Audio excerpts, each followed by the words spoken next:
Este programa está basado en hechos reales y ciertas situaciones se han dramatizado. Algunos diálogos y personajes son ficticios.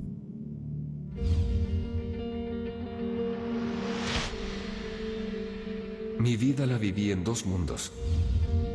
La naturaleza era mi hogar, pero en la ciudad era profesor y padre. Y eso también tiene mucho de aventura. Siempre pensé que si no moría de viejo, una de mis andanzas al aire libre me llevaría. Nunca pensé que terminaría asesinado, ni en mis sueños más remotos. Voces sepultadas. Stephen Wood.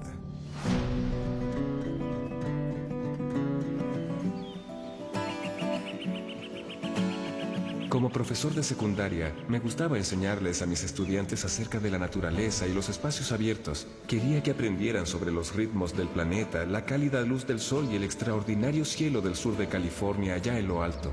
Steven se sentía más cómodo en la ladera de una montaña que cuando estaba en la ciudad. Él me enseñó a escalar, a esquiar como una experta, también a surfear. Todo eso era una parte muy importante de su existencia. Pero lo mejor de mi vida fue el nacimiento de mi hija Chaitan. La relación que tenía con su hija era maravillosa.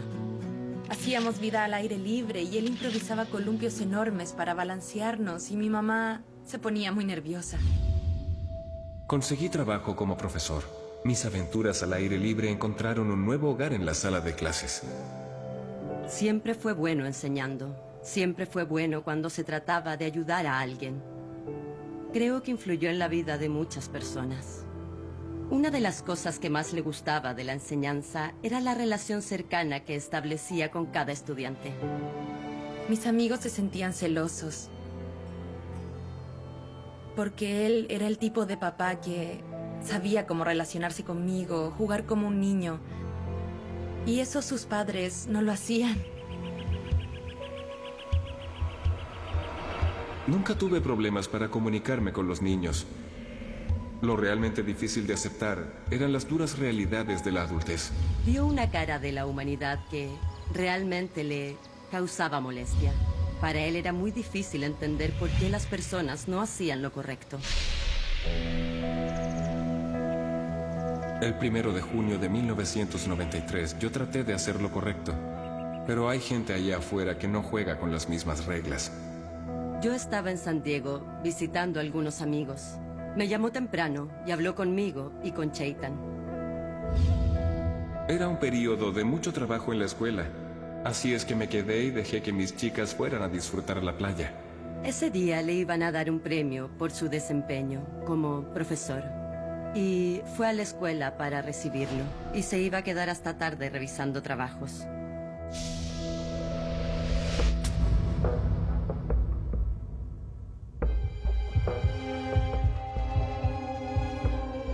Mis padres me visitaron al día siguiente para asegurarse de que no me sintiera solo sin mi familia. Pero encontraron una casa vacía. Nunca volví a casa la noche anterior. Sus padres recién habían llegado a la casa. Su papá me llamó para saber si él estaba conmigo. Le dije que no y él dijo, él no llegó a su casa y no está bien que eso haya pasado. Cuando colgué el teléfono, supe que ya no estaba. El presentimiento de mi esposa fue correcto. 24 horas después de la última vez que se supo de él, Stephen Wood fue reportado como extraviado. Si algo aprendí como profesor, es que la mayoría de la gente confía en lo primero que se le viene a la cabeza y saca conclusiones precipitadas. No es ilegal si un adulto desaparece, y ese es uno de los obstáculos que tenemos cuando investigamos casos como estos, en especial en el caso de Stephen Wood, en que no había ningún indicio de un acto irregular por los pasatiempos de Stephen. Le gustaba el surf, le gustaba acampar. Stephen podía estar aprovechando el clima primaveral y haber ido a surfear o a acampar, y tal vez no le fue posible avisarle a alguien cercano. Entiendo a dónde querían llegar, pero mi familia no se iba a quedar sentada esperando a que yo apareciera. pusimos carteles informando su desaparición. Llamé por teléfono a amigos en San Diego por la remota posibilidad de que él se hubiera ido a surfear o algo así. Yo recuerdo muy bien que se especuló con la idea de que simplemente se hubiese ido. Sabía que eso era imposible. Pero mi familia sabía que yo nunca la dejaría. Y después de un tiempo, la policía también comenzó a darse cuenta de eso. Las últimas personas que vieron a Steven antes de ser reportado como extraviado fueron varios de sus colegas y compañeros de la escuela. Los profesores con los que hablamos nos dijeron que Steven estaba de buen ánimo y tan jovial como siempre. No notaron que le hubiese pasado nada fuera de lo común. Revisamos sus cuentas de banco, cualquier registro que nos guiara hacia su paradero. Esas pistas fueron infructuosas y parecía como si Steven se hubiese desvanecido. Pero nadie desaparece sin dejar algún rastro. Y yo no era la excepción. Al día siguiente, un oficial en su patrullero encontró la camioneta de Steven mientras hacía una ronda de rutina en Yucaipa. No había ningún indicio de accidente o de que el vehículo se hubiese averiado. Cuando miré dentro del vehículo, vi algo muy extraño, algo que nunca había visto antes. Parecía como si alguien hubiese dejado un mensaje en la camioneta. Pero no fui yo.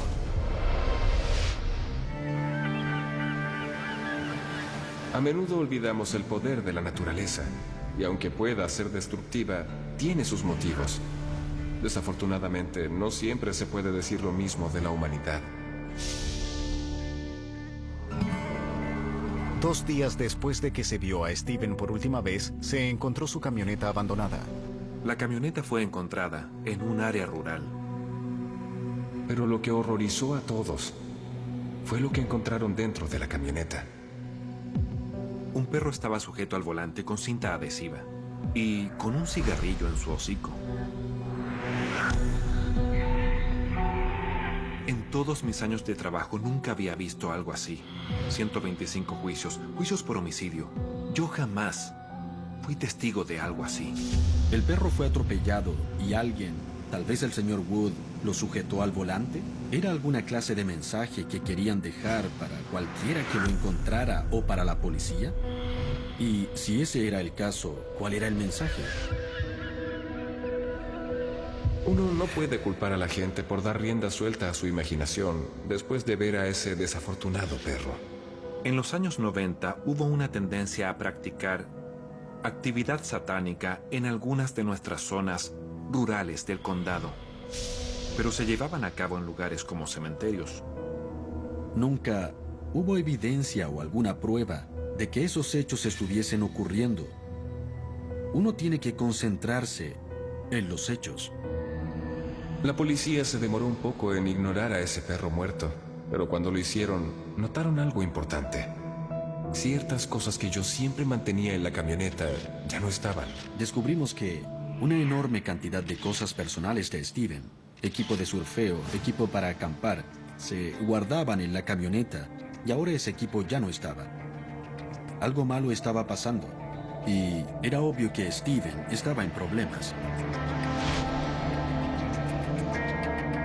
Yo sabía que él no estaba allí, que nunca estuvo allí.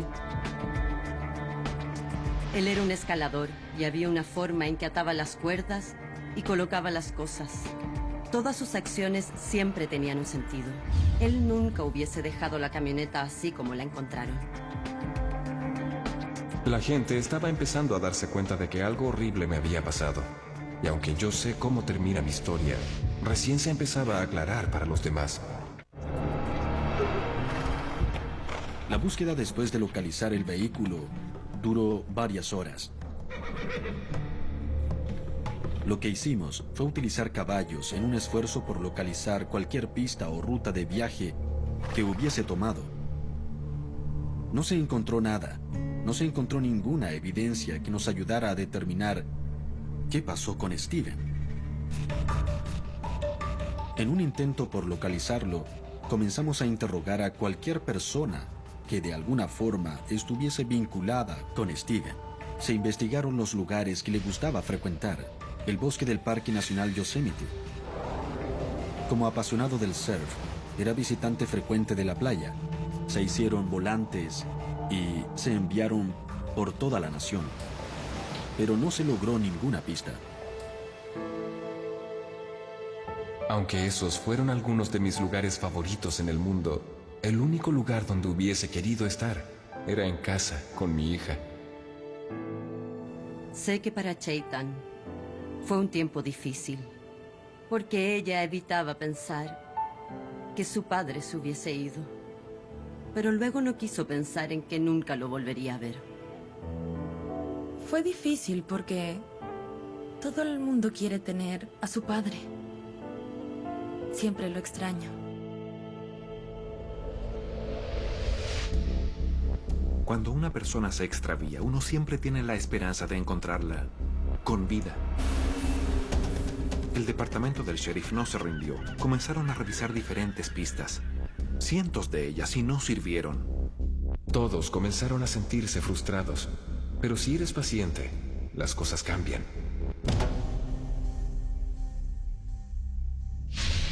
A los 5 meses de investigación, la policía recibió una nueva y perturbadora pista. En la estación se recibió una llamada sobre el hallazgo de restos humanos. Los encontró un cazador de codornices. Parecía que finalmente los investigadores tenían una nueva oportunidad, solo que no era la que esperaban.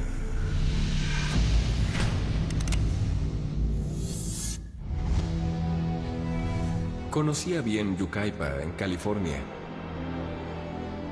Es un lugar pacífico, donde parece que las montañas que la rodean nos estuvieran vigilando. Yucaipa es una de nuestras comunidades dormitorio más agradables. La tasa delictual en esa ciudad del condado es probablemente una de las más bajas. Es una comunidad muy organizada, un buen lugar para vivir en familia. ¿Pero existe un lugar realmente seguro?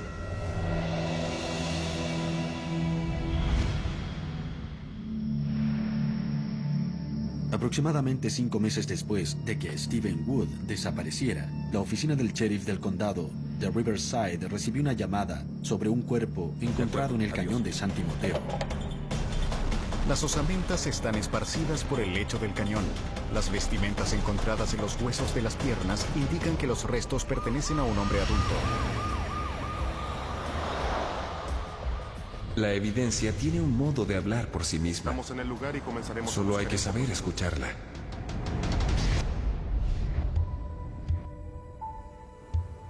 Encontramos un trozo de papel ubicado debajo del torso.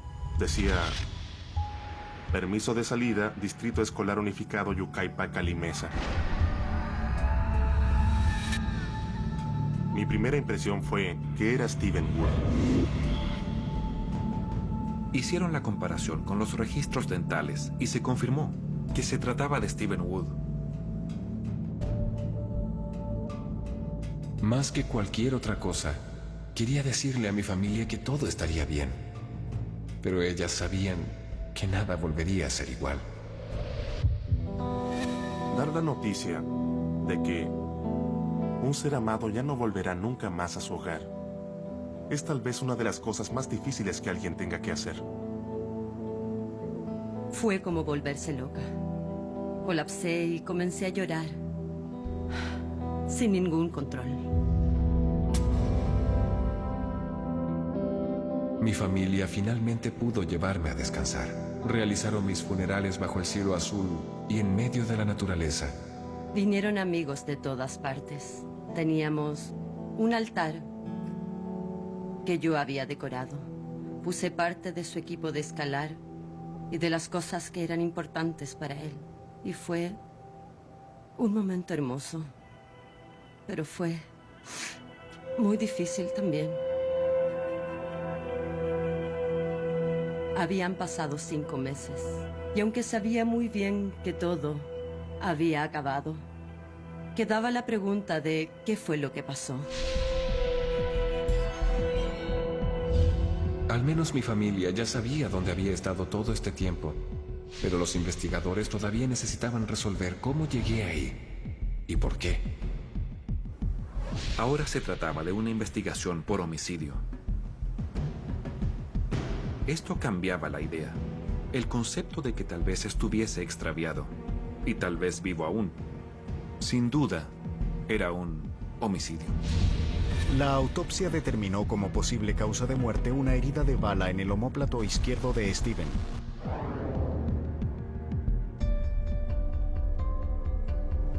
También examinamos la ropa y encontramos 2 cortes muy limpios, lo que indicaba que probablemente no habían sido hechos por animales, que podrían haber sido producidos por un objeto cortante como un cuchillo.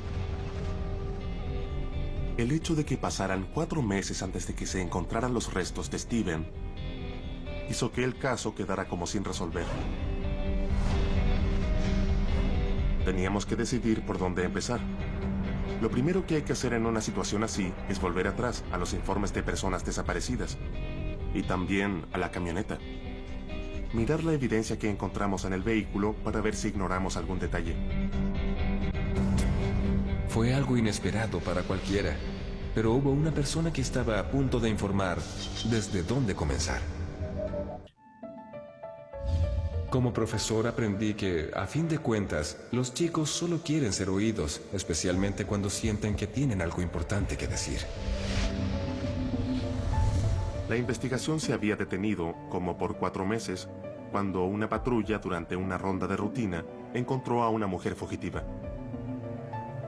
Ella dijo que tenía miedo de volver a la casa de su madre.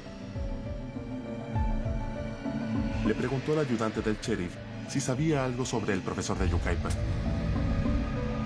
Fue extraño que una muchacha dijera algo así. Pero a veces los secretos pueden ser muy pesados. Y llega el momento en que tienes que aligerar la carga. Mientras hablábamos con la muchacha fugitiva, ella identificó a su medio hermano, Thomas Keith, su madre, Charlotte Woody, Curtis Elsie y a Michael Davis como a los involucrados en este caso. La chica dijo que todos habían tomado parte en el asesinato. Pero quién hizo qué todavía era un misterio. Lo que nos confirmó que estaba diciendo la verdad fueron sus afirmaciones sobre los objetos que estaban faltando. Ella vio pertenencias, vio equipo de acampar, y nadie sabía eso, excepto los detectives y los investigadores. El equipo completo de homicidios fue al norte de California para ubicar a todos estos individuos. Hallaron en la casa la evidencia que los conectaba con los hechos. Resultó que esa pobre chica era la única que valía la pena en esa casa. Pero esto estaba en su conciencia y le pesaba. Aunque eran su madre y su hermano los implicados, ella sintió que era lo justo para esta familia. Nos dio la mejor oportunidad que tuvimos. Si no fuera por ella, no sé si hubiéramos resuelto el caso. Los 4 sospechosos son arrestados. Durante los interrogatorios, cada uno confesó su rol en el asesinato. Siempre tuve la voluntad de ayudar. Pero algunas personas son simplemente inaccesibles. Este grupo se había alejado del norte de California y había cometido una serie de violentos crímenes durante su viaje hacia el sur de California. Los sospechosos pasaron por la escuela y vieron al señor Wood en su sala de clases. Estaba solo. Se dirigieron a él y le pidieron un aventón. Como Steven era una persona bondadosa, accedió a hacerlo. Desgraciadamente, estas personas querían algo más que solo un aventón a casa. Thomas Keith dijo que las cosas salieron mal. Comenzó a hablar de Curtis Elsie y Michael Davis sosteniendo una pistola. Que lo sacaron de la camioneta cuando se detuvieron. Le exigieron la camioneta y la billetera. Y entonces Steven Wood comenzó a correr. Curtis Elsie y Michael Davis salieron corriendo detrás de Steven. Y hubo un disparo. Steven es baleado. Y mientras yace allí, rogando por su vida, ellos le clavan el cuchillo.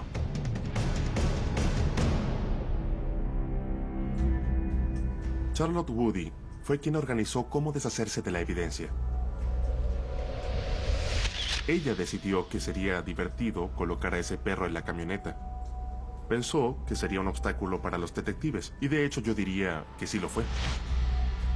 Nunca pude entender por qué las personas no pueden hacer lo correcto con otras. Pero hacer cosas tan malas es algo que no logro comprender. Steven perdió su vida porque se desvió de su camino con el fin de ayudar.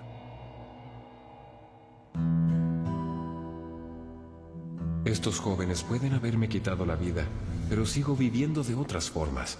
Mi familia lo sabe bien. Pienso en él cada día, sobre todo cuando estoy en medio de la naturaleza. Cualquier entretención me hace recordarlo. A cualquier lugar que yo fuera, la gente lo conocía.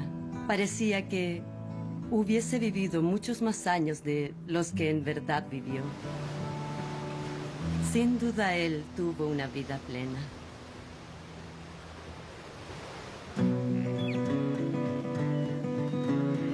La vida es una fuerza poderosa. Miren nuestro planeta. Tiene una forma de persistir, de ir y venir, como las mareas del océano.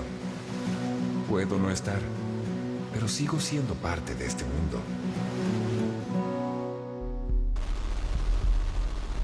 Curtis Elsey y Michael Davis fueron encontrados culpables de homicidio en primer grado y actualmente cumplen una condena de por vida sin derecho a libertad condicional. Charlotte Woody y Thomas Kidd se declararon culpables de encubrir el hecho y fueron sentenciados a 2 años en la prisión estatal.